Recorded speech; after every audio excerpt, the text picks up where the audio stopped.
Hey, I'm Julie Fei-Fan Balzer, and I'm a mixed media artist. And I have been making art with the ScanNCut and videos about it, in fact, since it first came out in 2017. So that's eight years, I think, if I have enough fingers to do the math.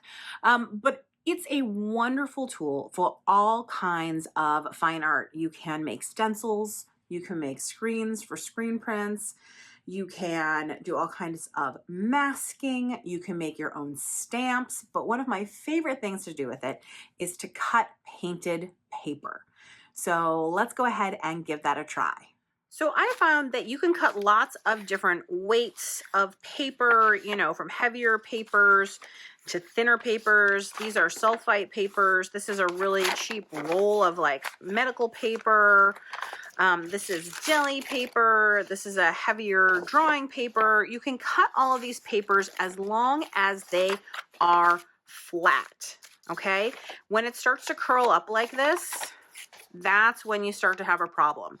So you either need to stick it down really well, or you need to cut off the part that is curled. The other thing is they can't have huge globs of paint. I might not try this really wrinkly paper because, again, the ScanNCut just needs things to be fairly flat and even. So all of these beautiful papers, any gelatin printed papers, those will all work. So I have this spray in both. This is the crystal clear permanent tacky spray. I also have the temporary spray. I've also used pixie spray. Like, you just need some kind of spray adhesive to help your more wrinkly painted paper stick to the mat. This can be a big help. In order to apply it, you simply follow the instructions on whatever spray adhesive you're using. I like to do it outside and or with a ventilator because I don't want to breathe in the adhesive. But basically, I simply take my paper and I spray a fairly even coat across the back of it, and then, give it a moment or two to dry. So I have a file which I've put onto a USB thumb drive. You can also send a file over wirelessly. You can also design a file in the machine or use one of the built-in files. From the home screen, I'm going to choose Retrieve Data, USB thumb drive, and then go ahead and grab my file. So I can see my file here. I'm going to go ahead and do a background scan because I want to be able to see exactly where I'm cutting and control which part of the paper I'm cutting it out of. So the machine is going to take in the mat and basically show me a scan of the paper so that I can place my cut file exactly where I want. It's like fussy cutting. So if I need it darker, I can hit the wrench tool and I can see a darker version of my paper. If that's too dark, then I can go ahead and make it lighter. But now I can go ahead and drag my file wherever I want it to be on the paper. Do I want more white in it? Do I want less, more black, less black? I can rotate it, turn it. The only thing I want to make sure of is that it's actually going to sit on the paper. So I think I'm going to put it over here where I'm catching some of the white edge and some of the top edge as well. And if I want, I can turn it darker for a second to make sure that I'm catching the part of the white edge that I want. Once I've done that, I'm going to hit OK. Please select and cut. So I have my auto blade installed and I don't have to do anything except press start. This is one of my favorite features of the DX machines because with the old machines you had to manually adjust, the blade depth, the pressure, all that stuff.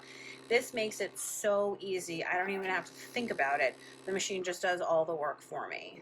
So in less than a minute, I'm going to have my cut file out of my pattern paper. Well, it's not really pattern paper. In less than a minute, I'm going to have my cut file cut out of my painted paper. So I simply need to unload the mat. And then even though I use the permanent spray, you'll notice it's not an issue getting it off the mat. And there you go. There's my beautiful painted paper that's been cut. And here I have a plain piece of cardstock. And you can see that I can put it right on top right? Now this is a card for Valentine's Day, but you could obviously do this for your collage work, for anything else that you're interested in doing. And one of the things I like too is that you have plenty of these negative space cuts that you can use for projects as well. Now I want to show you one more tip. So here in my ScanNCut tools, I have 2 rotary blades.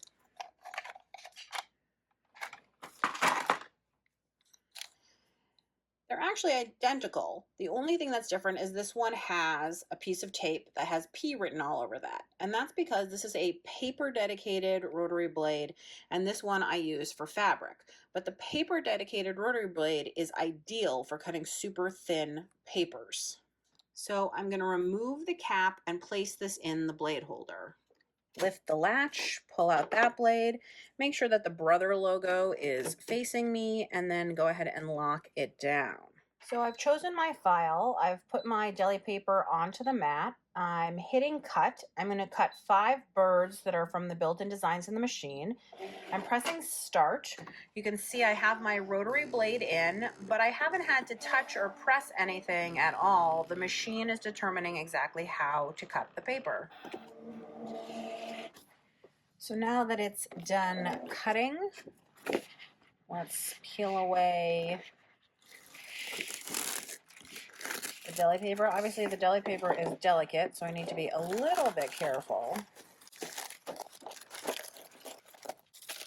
Look at all my beautiful birdies. So I'm going to use a metal spatula to help me get these off without ripping. That just helps me get under the edge. You can see it cut away so many delicate little bits of this deli paper, which is so thin. It's basically, right, sort of waxed tissue paper. So here is my first little bird, right? You can see that the wing cut came out, the eye came out.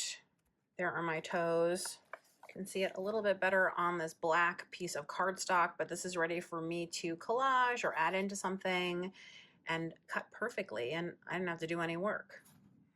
So I run something here on YouTube called ScanNCut Club, and every month there are new videos. You can always ask me questions in the community section, and I will often do custom videos for people who have specific questions. I also have a huge library of ScanNCut tutorials, literally hundreds of videos.